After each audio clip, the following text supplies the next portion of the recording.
सत्संगत जी, प्यार से कहना धन निरंकार जी। युगों से संतों का यही संदेश रहा है कि मनुष्य के शरीर में हो तो मनुष्य बन भी जाओ, ऐसे अपनी जीवन को व्यर्थ नहीं गंवाना कि ये जो सांसें हैं ये तो गिनती की हैं, तो ये जीते जी हमने अपने जीवन का कैसे सदुपयोग करना है, कैसे वो मानवीय गुणों के ऊपर अपने जीवन को आधारित रख के सच के एक इंसान बनना है। क्योंकि ये मानवता से ऊपर तो कोई भी धर्म नहीं है। एक ह्यूमन क्वालिटीज़, एक ह्यूमन वैल्यूज़ जब तक एक इंसान में है तो ही वो इंसान एक वरदान का रूप है इस संसार के लिए। तो हमने किस तरह एक अपने जीवन को आधारित रखना है, वो संतों के ही वचनों पर आधारित रखना है। क्योंकि जब सत्संग में भी आते हैं तो भी वो सत्य का संग होता है। वो वचन जो हमारे को इतने अनमोल मिलते हैं, वो जीने का तरीका जो सिखा देते हैं, ऐसे ऐसे एक एक छोटी छोटी बात भी अगर उठाई जाए और उसको अपने जीवन में एक उसके ऊपर चला जाए तो वाकई ही ये मन बहुत ज़्यादा बदल जाता है और अपने आप ये एक अच्छाई के मार्ग पे चलने के लिए मोटिवेटेड रहता है। तो कैसे हमने अपने दिल से ये जो भी कोई बुरी अंदर चीज़ छुपी है, चाहे वो किसी के लिए नफ़रत हो, चाहे ये निंदा करने वाली बात या किसी को एक छोटी दृष्टि से देखने वाली बात, किसी के मन के ऐसा प्रभाव ले जाना कि उस व्यक्ति ने कुछ कह दिया वो कठोर वचन से, तो अब जीवन भर उस व्यक्ति से बात नहीं करेंगे। तो ऐसी चीज़ें तो हमको और तंगदिल बना देंगी। और हमें एक विशाल अपने मन को बनाना है कि ये संसार में अगर किसी ने कुछ भी तरीके का हमारे ऊपर एक हमारे साथ व्यवहार किया है, पर हमने उसके साथ कैसा व्यवहार करना है, हमें तो एक अच्छाई ही करनी है। जैसे फरीद जी की भी वो लाइन है, फरीदा बुरे दाव पला कर गुस्सा मन ना हंडाई, कि कैसे एक बुरा भी अगर कोई कर रहा है उसके साथ भी हमने भला ही करना है। वो करना चाहे कितना भी उस समय कठिन लगता है, क्योंकि एक इंस्टिंक्चुअली एक ह्यूमन इंस्टिंक्ट की तरह अगर किसी ने कुछ गलत बोल दिया तो स्वभाव के कारण पलट के वो इंसान भी आगे कुछ कड़वे वचन बोल देता है। पर उस समय ये बात याद रखनी, इस परमात्मा को याद रखना कि किसी ने अगर कुछ बुरा भी करा है तो हमारा कर्तव्य क्या है, हमने उसके जैसा नहीं बात करनी। हमें अपनी अच्छाई जो हमारे अंदर है उस पर स्टे करना है, उसी को आगे अपने शब्दों से निकालना है। तो उस समय भी चाहे वो कितना भी कठिन हो करना, तो भी एक संतमति के अनुसार अपने शब्दों को, व्यवहार को, सोच को उस तरह चलाना है कि ना हमारे मन में कोई क्रोध जागे और हमारा मन जले, ना हमारे शब्दों से किसी दूसरे का भी तंगी मन में उसके आए या कुछ ऐसे वचन निकल जाए जो सामने वाले का भी फिर पूरा दिन वही बात सोच सोच कर एक बैठ जाए। तो हमने तो वही कार्य करना है जो संतों ने सिखाया है, किसी को चोट नहीं देनी, किसी को आंसू नहीं देने, हर एक का एक जो भी नेचर है उसको एक्सेप्ट करते हुए कि चाहे हमसे दूसरे सामने वाले का कितना भी एक अलग स्वभाव है, तो भी हमने उसके स्वभाव पे ये मानना है कि परमात्मा ने जहाँ इतनी कुदरत की रचना करी, कोई भी चीज़ दूसरे के जैसे सेम नहीं होती।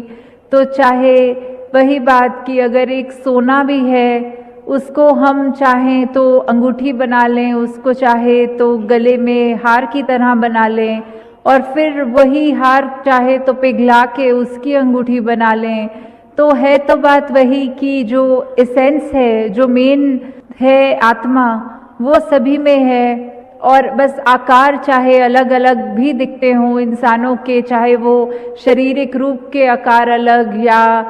कहाँ से आए हैं, किस जगह का कल्चर लेते हैं, चाहे स्वभाव में वो भिन्न भिन्न चीज़ें, तो उसमें ये भेदभाव करना कि वो गोरा है, काला है, मेरे जैसा भोजन नहीं खाता, मेरे जैसे आस्था नहीं रखता कहीं, तो वो तो बहुत ही हमारी एक छोटी सोच हो जाएगी अगर किसी से नफरत कर ली इन छोटी छोटी वजहों से, क्योंकि आत्मा तो इस परमात्मा का अंश सभी में है। तो उस चीज़ से उठ के जाति पाति के बंधनों से अपने आप को हटा के जब हर एक में ही इस परमात्मा का दर्शन हो जाता है और वो सिर्फ ब्रह्म ज्ञान द्वारा ही होता है, तो जब ऐसी दृष्टि एक मिल जाती है तो कैसे उस दृष्टि को हमेशा कायम रखते हुए 24 घंटे इस परमात्मा का एहसास करते हुए कि कैसे ये मालिक ने हमको विवेक, चेतनता, बुद्धि, कुछ भी बोल लें, वो दिया है सोचने के लिए, तो कैसे हमें उसका एक ऐसा फ़ायदा लेना है जो वाकई ही हमको भी सुकून दे, ऐसी सोच आए और सामने वाले के लिए भी। तो वही एक शेर की लाइन भी जहाँ इसको ये यूनिटी इन डाइवर्सिटी की बात रखते हुए कि इख्तिलाते रंग बू से बात बनती है, हम ही हम है तो क्या हम हैं, तुम ही तुम हो तो क्या तुम हो। तो कैसे एक सुंदरता तभी है जब हमारे कितने भी अलग अलग भिन्नताएं के बावजूद एक समान जो एक कॉमन फैक्टर है उसको जब पकड़ते हैं तो वो वाकई ही, चाहे बगीचे के उदाहरण में वो अलग दिखने वाले फूल, पर उनकी कॉमन एक चीज़ क्या है कि वो सारे फूल बहुत ही कोमल होंगे, बहुत ही अच्छी खुशबू देंगे। तो कैसे वो ही कॉमन चीज़ जब हम ले लेते हैं कि ये परमात्मा जो सभी में है, तो फिर कोई फर्क नहीं पड़ता कि सामने वाला कैसा है। तो वही बात मन में रखते हुए जब एक जीवन को ऐसे आधारित किया जाता है कि मनों में एक वो भावना प्यार की है, तो फिर मन में किसी के प्रति एक ब्लॉक नहीं करा जाएगा, एक दीवार नहीं बनाई जाएगी, फिर तो वो बस प्यार के पुल ही बनेंगे जो एक दिल से दूसरे को जोड़ते हैं। वो एफर्ट, वो हर एक हमारा यत्न रहेगा कि कैसे हम इस संसार को जो इस परमात्मा ने इतना खूबसूरत दिया है तो उसको और ज़्यादा सुंदर बनाया जाए। शुरुआत हमने अपने ऊपर से शुरू करके अपने स्वभाव में तब्दीलियां लाके करनी है, और फिर अगर संसार में वैसे भी संतों का काम वही रहता है जो एक भाई कन्हैया वाली भावना होती है कि हर कोई अपना है, कोई बेगाना नहीं। तो उस भाव से जब ये सेवा की जाती है, कुछ मन में वो भावना रख के कि सिर्फ कुछ लोग हमारा परिवार या कुछ ऐसे हमारे अपने हैं और बाकी नहीं हैं, नहीं, जब ये सर्वदा भला वाली बात आ जाती है तो फिर वही दृष्टि आती है कि हर कोई अपना है। कैसे एक बेगर्ज होके हमने एक बिना फायदे का सोच के हर एक के लिए समर्पित होके उनकी सेवा करनी है। हर एक के जीवन में हम किसी तरह भी आराम दे सकें, खुशी दे सकें, उनके लिए मरहम का काम कर सकें। तो जब ऐसे ही बात ये जीवन में उतरती है, उसको और पक्का करने के लिए ही ये सेवा का भी एक हमारा ज़रिया जो है, उसी के साथ साथ संगत आकर भी एक जैसी सोच वाले संतों के साथ जब उनकी वचनों को सुनकर अपने मन में बिठाकर अपना जीवन उन गुणों पे चलाते हैं, और साथ ही फिर ये जो हमारा मन है ये कभी मनमत की तरफ नहीं दौड़ता, फिर ये मन हमेशा एक वैसे इसी परमात्मा के ऊपर, इस मालिक, इस वैसे जो तत्व पे जो कण कण में है, इस निरंकार पे आधारित होता है, और मन फिर हर पल इसके साथ जुड़कर वो सुमिरन का रूप ही लेता है। तो कैसे हम सेवा, सुमिरन और सत्संग के रास्ते पे जब हैं तो हम एक सही मायने में हर एक के लिए ही एक फ़ायदा कर रहे हैं, अपना भी कर रहे हैं, तो कैसे हमने हर एक के लिए जहाँ एक अपने आप से शुरुआत करी, वहीं अगर संसार में भी देखा जाए तो कोई ऐसी चीज़ नज़र आ रही है या हमें लगता है कि इतनी ज़्यादा व्यस्त है ज़िंदगी, तो स्पिरिचुअलिटी के लिए कहाँ से टाइम निकाल सकें,